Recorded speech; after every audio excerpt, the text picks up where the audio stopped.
হাসনাত আব্দুল্লাহর গতকালকের Facebook live programme দেখে এদেশের মানুষের চোখ খুলে গেছে। বিশেষ করে সরকারিভাবে যে খেজুর বরাদ্দ হয় এইটা মনে হয় এই প্রজন্মের মানুষ সর্বপ্রথম জেনেছে। তিনি বলছেন যে আমার এই আসনে ৩৯ কার্টুন খেজুর এসেছে, এইটা আমি সুন্দরভাবে ৮ কেজি করে সব জায়গায় বন্টন করে দেব। আমার কাছে কেমন যেন মনে হচ্ছে যে বাকি ২৯৯ জন এমপির মোটামুটি ঘুম হারাম হয়ে গেছে। কারণ এক হাসনাত আব্দুল্লাহ এমপি হয়ে কিভাবে জনগণের সম্পদ, সরকারি টাকা, অনুদান কিভাবে মানুষের কাছে জবাবদিহিতা এবং স্বচ্ছতার আলোকে বুঝিয়ে দেওয়া যায়, এটার অনন্য ইতিহাসের সর্বপ্রথম নজির গড়লেন হাসনাত আব্দুল্লাহ। ক্লাসের মতো করে সরকারি সম্পদটুকু জনগণের সামনে তিনি বুঝিয়ে দিচ্ছেন।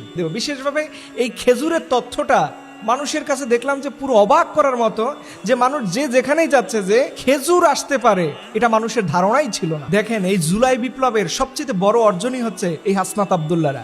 এই একজন হাসনাত আব্দুল্লাহ দেখবেন আজকে যা দেখিয়েছে, বাকি ২৯৯ জনের ঘুম হারাম কিন্তু অলরেডি। কারণ এই অনুদান তো সরকারিভাবে প্রত্যেকটা এমপিদের কাছে গিয়েছে। কয়জন এমপি এইভাবে করে কারিকুলামের মাধ্যমে সঠিকভাবে জনগণের সামনে তুলে ধরতে পারবেন, এটাই এখন সবচেয়ে বড় প্রশ্নের বিষয়। এবং যেই সকল এমপিরা দুর্নীতি করবেন তাদের তো অলরেডি ঘুম হারাম। কারণ আপনি কত কেজি খেজুর পেয়েছেন এটা এখন মানুষের সামনে পুরো ক্রিস্টাল ক্লিয়ার হয়ে গেছে।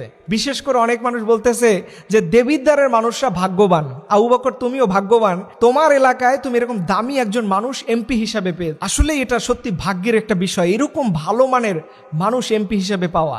দেখেন, এইভাবে করে আমার বাংলাদেশের যদি বেশি না ৩০০ জন দরকার নাই, অর্ধেক এমপিও যদি ভালো করে, বিশ্বাস করুন আগামী ১০ বছরের মধ্যে বাংলাদেশ যে আসলে সিঙ্গাপুরের উপরে যেতে পারবে, এটা নজির হচ্ছে এই হাসনাত আব্দুল্লাহরা। আমি দেখছিলাম কিছু কিছু নেতারা তিরস্কার করে, ছোট করে তাকে বলছিল, তুমি জীবনে মিয়া মেম্বার ইলেকশন করছো, তুমি এমপি কি, তুমি এমপি জিনিসটা কি বুঝো, এমপি কিভাবে পরিচালনা করতে হয় এটা জানো?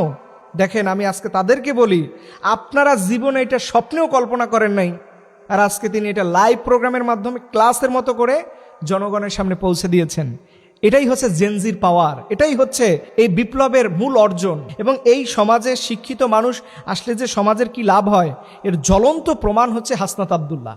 আল্লাহ তাআলা ভাইকে সর্বোচ্চ সিকিউরিটি এবং সেফলি আল্লাহ তাআলা যেন তাকে সর্বোচ্চ নিরাপত্তার সাথে রাখে এবং জনগণের কাজ করার মতো আরও বেশি তাকে তৌফিক দেয়। এবং এখান থেকে বাকি এমপি মহোদয়রা যেন উদ্যোগ নিয়ে আল্লাহ তাআলা আমাদের দেশের এই ৩০০ জন পার্লামেন্ট মেম্বারকে কবুল করুন, আমিন।